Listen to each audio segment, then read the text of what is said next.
Olá, alunos! Tudo certinho com vocês? Tudo bem? Estamos aqui para falar da apostila 4, continuação do nosso assunto genética. Estamos agora na página 10, atividade 2, uma adaptação da nossa apostila universitária. Continuando a falar sobre os trabalhos elaborados por Gregor Mendel. Caminhando um pouquinho mais com o nosso assunto aqui, nós vamos entender agora, continuar falando sobre os mecanismos de transmissão das características hereditárias e agora focando mais o item que é vantagens da reprodução sexuada e as aplicações da genética atualmente. Quer dizer, todas essas aplicações acumuladas ao longo do tempo. As habilidades, nós vamos discutir as ideias de Mendel sobre fatores hereditários, gametas, segregação e fecundação na transmissão de características hereditárias em diferentes organismos. Então, aqui vocês veem uma imagem aonde atualmente já é possível quebrar a molécula de DNA daquela espécie e inserir uma outra sequência de DNA de uma outra espécie ou da mesma espécie, mas melhorada, uma característica mais vantajosa. Percebam que a biotecnologia é uma ciência que estuda, que avança e que faz grandes progressos na melhoria, no melhoramento das espécies. Então, nós temos rapidamente aqui as aplicações da genética para que vocês possam ver. Melhoramento, aves, gados, animais em gerais e vegetais. Então, a melhoria que aconteceu ao longo dos últimos, vamos pensar em décadas ou um século, é muito grande. O melhoramento genético é grande. Bom, vamos entrar aqui já no item vantagens da reprodução sexuada. Vamos lá. Reprodução assexuada é aquela onde não ocorre o encontro de gametas. Aquele ser, por si só, ele tem um mecanismo que ele se duplica. No caso de bactérias e alguns outros seres. A bactéria, de uma bactéria, ela se divide em duas, se divide em 4, se divide em 8, 16, 32, e por aí vai. Então, essa reprodução assexuada, ela não oferece variabilidade genética. Bom, mas o nosso foco é a reprodução sexuada, que fala que é um processo pelo qual ocorre a fusão de duas células gaméticas, de dois gametas. Fusão quer dizer o encontro, eles se misturam, se fundem. E esses seus núcleos vão trocar informação genética, produzindo descendências variadas. Por esse processo chamado de fecundação ou fertilização, os gametas, ou seja, as células haploides. Na outra aula você ouviu diploides, 2N, né? Diploides, 2, haploide, 1, ou metade, né? Então, gametas são células haploides de uma mesma espécie, se fundem para originar uma célula diploide. Então, duas haploides se juntam para formar uma diploide denominada zigoto ou célula ovo. Então, durante a fusão dos núcleos gaméticos, eles se unem, haverá uma mescla do conteúdo cromossômico. Mescla quer dizer troca, mistura. Antes, né, esses conteúdos, eles estavam armazenados no interior de cada gameta. Cada gameta tem suas características genéticas próprias. Masculino, feminino. Após ocorrer a junção desses dois gametas, vai ocorrer o quê? O compartilhamento de material genético, cedido por dois organismos que entrecruzando-se através de células reprodutivas, formarão um novo indivíduo que recebe características genéticas dos seus ancestrais. Agora, qual seria a vantagem da reprodução sexual? Essa troca de informação genética do masculino e do feminino garante maior variabilidade genética para a espécie. Mas qual a vantagem disso? Garante melhores condições de adaptação ao meio ambiente. Então, aqui está toda a importância da reprodução sexuada. Os indivíduos têm maior variabilidade genética, maior chance de se adaptar ao meio. Então, relembrando essa imagem aqui, o óvulo, gameta feminino com seus cromossomos, se une ao gameta masculino com seus cromossomos. Após ocorrer essa junção, nós falamos que ocorreu a fecundação, formando, portanto, uma célula, ovo ou zigoto. A partir daqui, cada um dos 23 cromossomos, vamos falar da espécie humana, 23 cromossomos femininos, 23 cromossomos masculinos, cada um vai se parear com o seu cromossomo homólogo.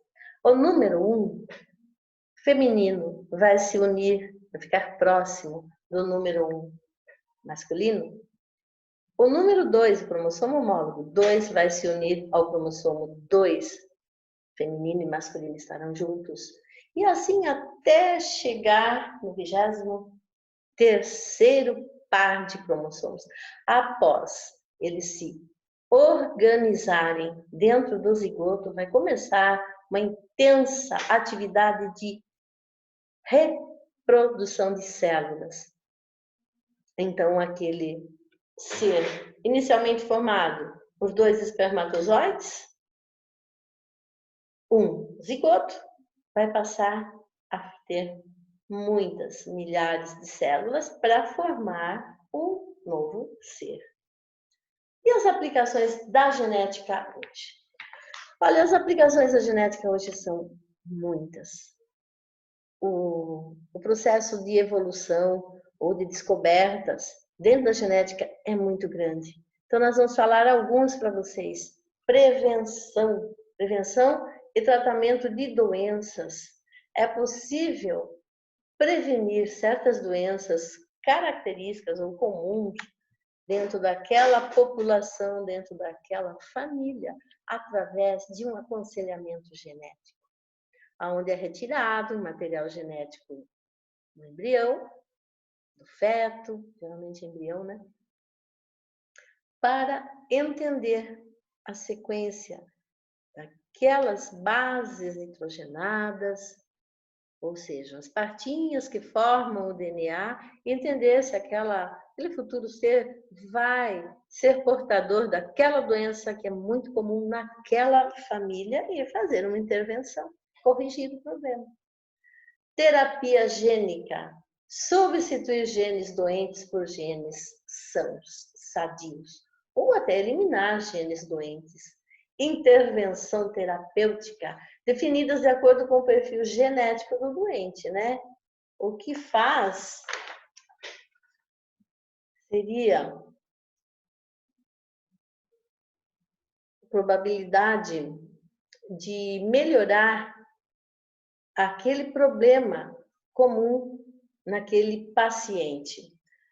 Aplicações da genética humana estão relacionadas à medicina legal, criminologia, também reconhecimento de tecidos, reconhecimento da identidade por meio de características genéticas, em especial as impressões digitais, os exames de DNA, para a identificação de paternidade, vítimas de sinistros ou de potenciais homicidas.